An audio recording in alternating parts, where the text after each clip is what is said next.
ಎಲ್ಲ ಸ್ನೇಹಿತರಿಗೆ ಸ್ವಾಗತವನ್ನು ಕೊಡ್ತಾ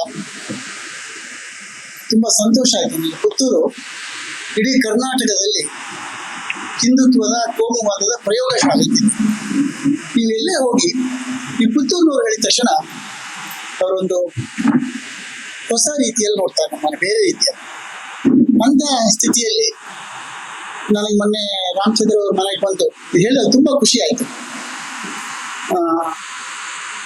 ಯಾವುದು ನಮ್ಮ ಸಂವಿಧಾನ ಯಾವುದನ್ನ ಕಳೆದ 75 ವರ್ಷಗಳಲ್ಲಿ ಬಿತ್ತಬೇಕಿತ್ತು, ನಮ್ಮ ಸಂವಿಧಾನ ಯಾವುದನ್ನ ನಮ್ಮ ಒಳಗೆ ಬೆಳೆಸಬೇಕಿತ್ತು, ಅದರಲ್ಲಿ ಆಗ ನಾವು ಸಂಪೂರ್ಣ ವಿಫಲವಾದ್ವಿ ಅನ್ನೋ ಅನಿಸ್ತದೆ.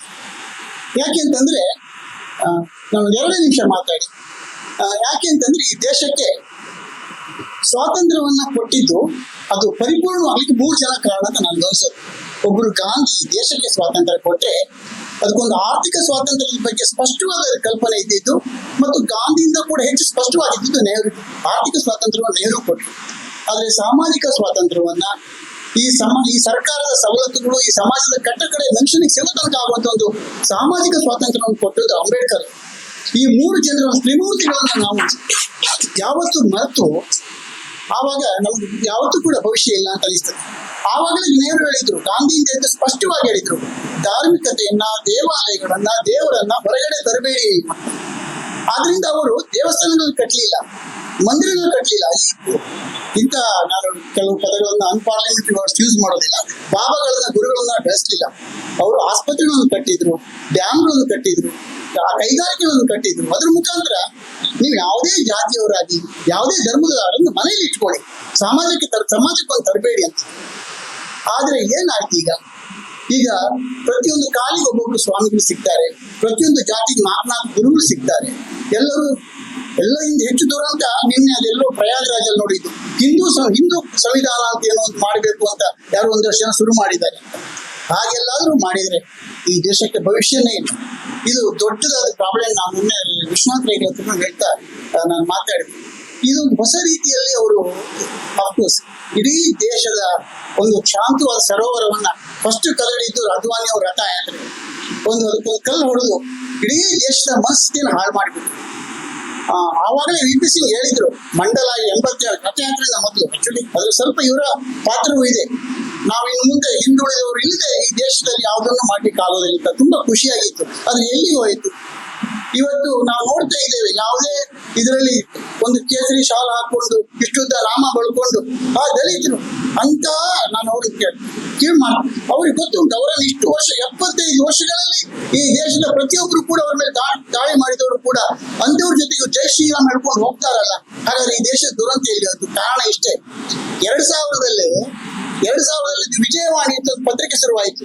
ನೀವು ನೋಡಿ, ವಿಜಯ ಕರ್ನಾಟಕ ಅಂತ ಸಂಕೇಶ್ವರ ಅವ್ರ ನೇತೃತ್ವದಲ್ಲಿ ಒಂದು 2-3 ವರ್ಷ ಫ್ರೀಯಾಗಿ ಹಂಚಿದ್ರು. ಅದು ಪತ್ರಿಕೆ ನೋಡಿರ್ಬೋದು ನೀವು. 2 ಅಥವಾ 3 ವರ್ಷ ಫ್ರೀ ಕೊಟ್ಟರು.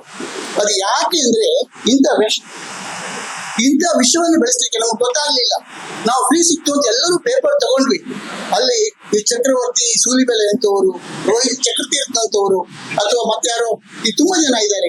ಅಂತವರೆಲ್ಲ ಬರೀ ನಮ್ಮ ಪ್ರತಾಪ್ ಸಿಂಗ್ ಅಂತವರು ವಿಷಯವನ್ನೇ ಬರೆದಿದ್ದದ್ರಲ್ಲಿ.